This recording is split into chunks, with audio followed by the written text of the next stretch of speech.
that then emerge. On the matter of Western's present and future diversity, there's strong, broad, and heartfelt commitment. And in the data, there is reassuring evidence of our success, of your success. As is again the case today, in each of the last 10 years, we were more diverse than the year that preceded it. So looking forward 10 years, I will not this morning raise a specter of our failing as a university, just the opposite. With the trend now firmly established, there can be no doubt about our continuing success in living our mission. Thank you for walking that talk. Now, there were some who asserted that race should not be a consideration at all. With this, I strongly disagree. Tidal forces are changing our nation, and eyes wide open, we must fearlessly anticipate and facilitate. An outstanding way to enhance our sensitivity to such critically important matters is to listen, really listen to the experiences and perceptions of our students, faculty, and staff of diverse backgrounds. There are survey data assessing Western's campus climate as perceived by faculty, staff, and students. The web page for the President's Task Force on Equity, Inclusion, and Diversity has the links. Also linked there, just released, and I strongly recommend it, is Professor Rain Dozer's study titled The Experiences of Faculty of Color at Western Washington University. This complements her 2012 report based on interviews with LGBT faculty. Compared to others at Western, campus climate is experienced differently by women, by those whose race and ethnicity does not constitute the current majority, and by our LGBT colleagues.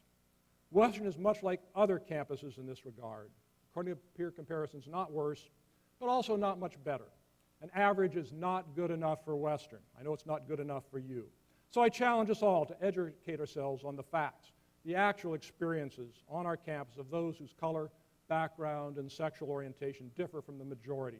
There are the data I've cited. Better yet is to form mutual trusting relationships with those who can then speak honestly together. And one way we will try to help here is, just as was the case with our popular courses on conversational Spanish, this year we will be exploring and planning courses you can choose to attend on topics like critical cultural competence, again on university time and at university expense. And a third challenge, to find the means by which our now established and increasing diversity is not merely a statistical fact, but a defining ingredient of the excellence of our academic environment. One conclusion permeated responses to all 6 questions. We give top priority to protecting high academic quality, undergraduate learning in particular. This trumped all other considerations, appropriately so. There was an occasional corollary response. Given our emergence as Washington's premier public undergraduate university, some seemed perilously close to concluding that we need simply continue to do what we have always done, and indeed any change might threaten that preeminence. To continue in the students we now so successfully and comfortably serve, in the red brick residential campus ways in which we currently work so well. Here I heard echoes of those higher education power structures in the 1860s and 1940s. Let me hasten to add, though, that such views were occasional. And I'm pleased to report, recognized changemaker campus that we are, the many ways and the many people who saw opportunity in the changing external environment. That we will remain Washington's premier public university is simply not open to question.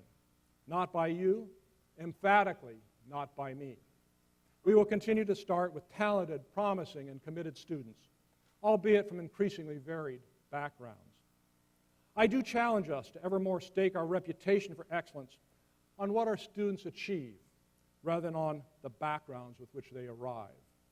Our pride is as is the case today, will continue to be found in the heights to which we take our students.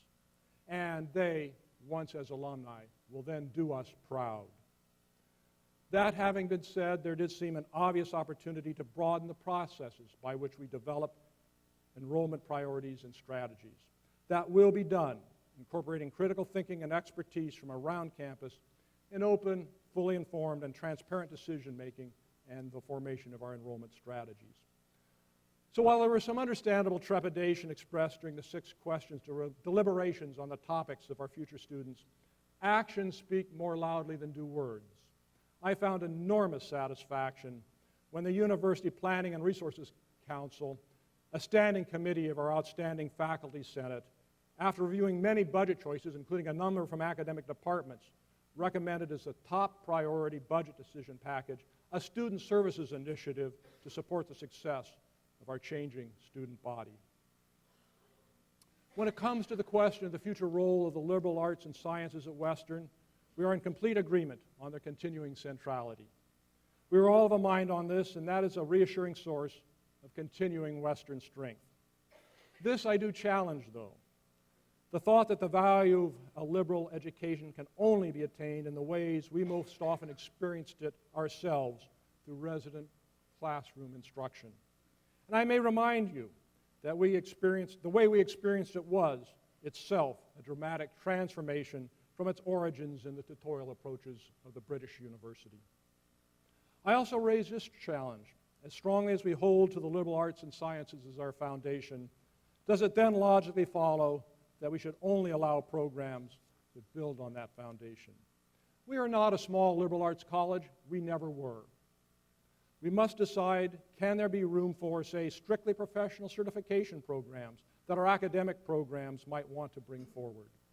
I believe in a university as large and complex as Western now is, that there can be such programs. Indeed, I believe there ought to be such programs. If, and to me this is the most relevant, if such programs apply established Western strengths to critical needs. And this I believe to be self-evident, as the background of our entering students are enriched by shifting socioeconomic, racial, and ethnic diversity.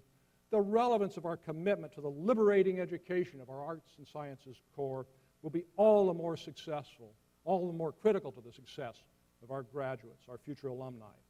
I challenge us to lead the way in identifying and obtaining the benefits of these potential synergies. We found we were also of one mind on the importance of continuing the recent progress we have made in enhancing our global connectedness. There's been a turnaround in recent years. I don't know if you noticed it, but we now have 10 new international partnerships, revised policies, strengthened curricula, added training, and streamlined processes for such things as bringing international scholars. We rebuilt the intensive language program, added a bridge program to support the academic success of international students, and joined with 11 universities and participating in the American Council of Education's International Laboratory. Comparing ourselves to peers, we now do a pretty good job of providing international experiences for Western students. When it comes to accepting international students from abroad, we have progress to make. I propose this challenge. We are currently 90% Washington residents. The remaining 10% come almost all from other U.S. states. Let's take that 10% non-Washington residents and seek to have more and more of them be international students in order to enhance the educational quality for 100% of our students. Being globally engaged means more, of course, than sending and receiving students. Becoming fully engaged globally in most all we do will remain a challenge critically important to our continuing excellence. On every campus where I've served, and Western is no exception, it is a given that commitments to education extended off campus are critically scrutinized. Critical scrutiny is good of programs off campus and on. We must be careful, though, not to begin such scrutiny with those 1860s and 1940s inabilities to see beyond the known and comfortable. There is some history here, I'm told, at Western that apparently involved former education, extended ed efforts unacceptably crossing clear academic boundaries. Further and more recently, the extended education mission can get conflated with those magically thinking dilettantes who imagine computers and MOOCs and such can cheaply solve the very real need for increased access to baccalaureate education. I hope you have noticed that I'm always among the first to deflate those balloons wherever encountered. At Western, though, wishful thinking and political gimcrackery is not what extended education is about. Rather, a fine academic departments own the faculty and the curricular decisions, regardless of educational venue, pedagogical approach, or delivery method.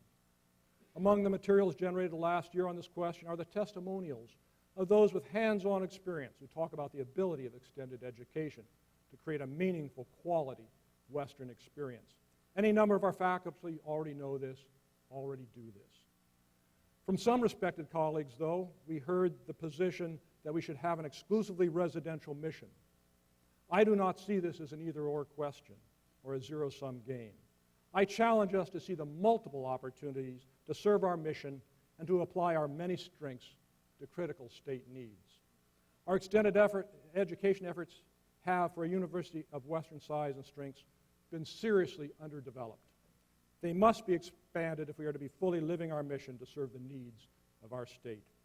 Our challenge is to make sure that that growth reinforces our reputation for excellence and strengthens and certainly does not weaken our traditional, strong residential programs. I promise you it will be such, and progress and processes are now in place to help deliver on that promise. The new Senate Extended Education Committee provides a solid foundation for assuring that our extended education programs are even stronger and more fully integrated into the Western community. When it comes to keeping Western affordable, you understand that Western has more than done its part. The costs of educating a Western student have declined over the last 10 years. Now, tuition rose, but that's because state support was cut in half. So what more can we do?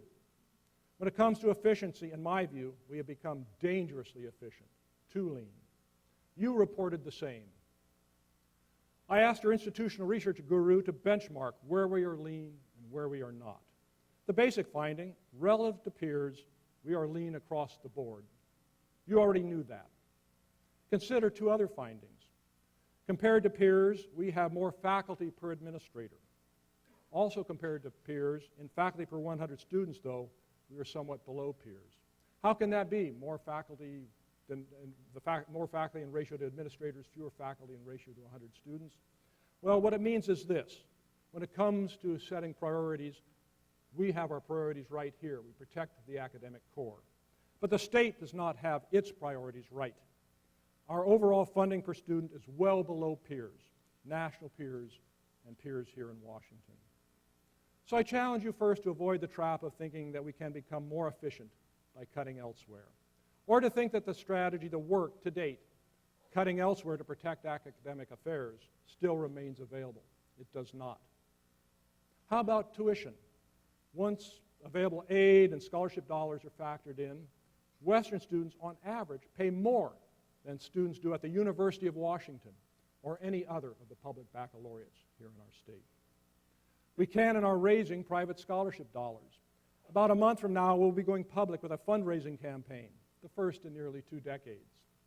With the help of our foundation board and superbly supported by university advancement, we have exploded through our initial expectations during the quiet phase. Well, I cannot let the cat out of the bag yet. Know this. We're going to raise our previous stretch target even higher in the about-to-commence noisy phase. And my challenge to us all, that we blow past that higher stretch goal. Philanthropy can help some to keep access to quality affordable, but only some. So, and you really nailed this in your studies last year, there's really only one viable alternative for keeping Western affordable. That is state reinvestment. Now that brings me to my final point. A number of years ago, I spoke to you about what was my greatest surprise during that first year here in Washington. It was the view down in Olympia that higher education was elitist and irrelevant. I heard legislators tell me, Bruce, the people that vote for me don't care about public higher education. And even more bothersome, they said, they don't think that higher education is relevant to the lives of their sons and daughters.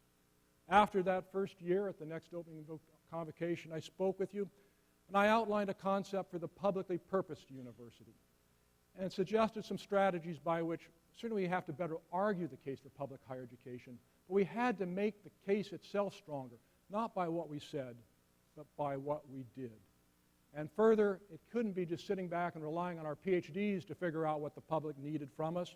We needed to go out, and we did in 100 conversations across the state, and listen to informed publics and discuss with them what they wanted from their universities.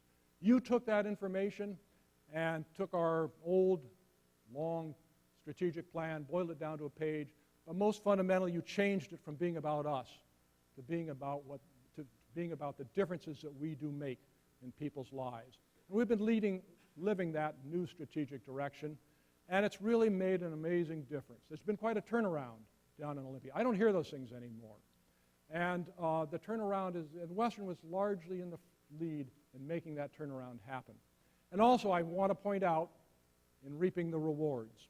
Last year, in a tough legislative session, the average increase in state funding for higher ed was 12%. The University of Washington did extraordinarily well. It came in second. It got a 17% increase. And what was the increase in our public support down in Olympia that last full legislative session? The highest of all, just under 28%.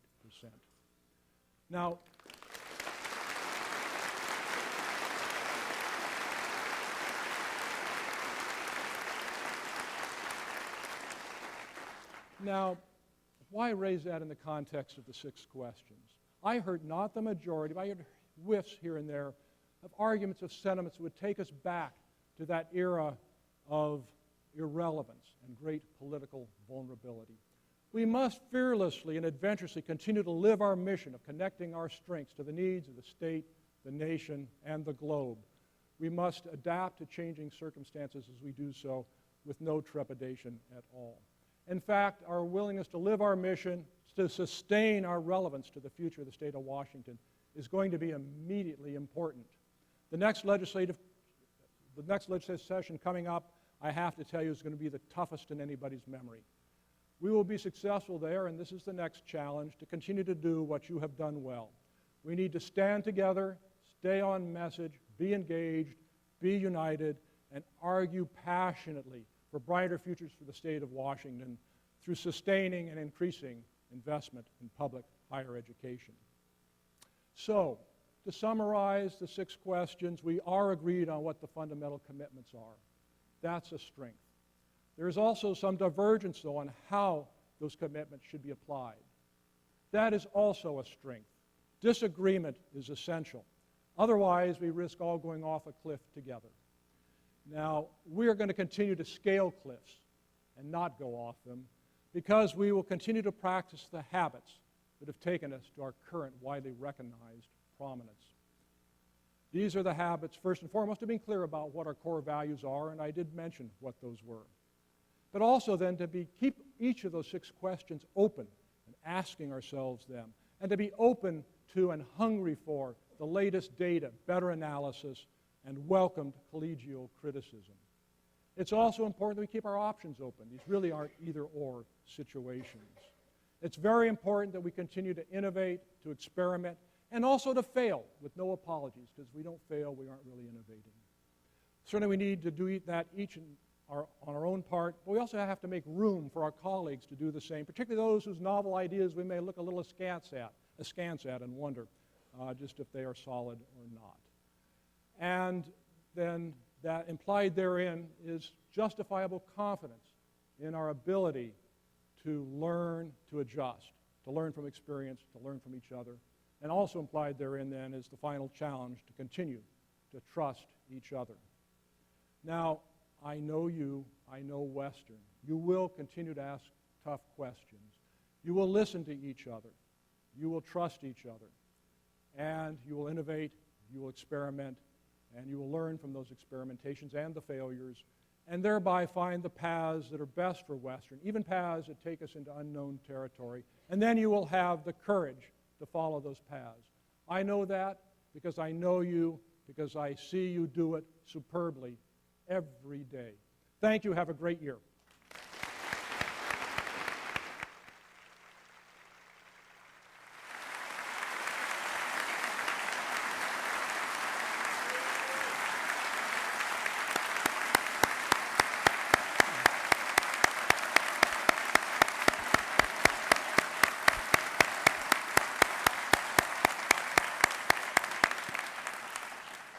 Thank you, President Shepard.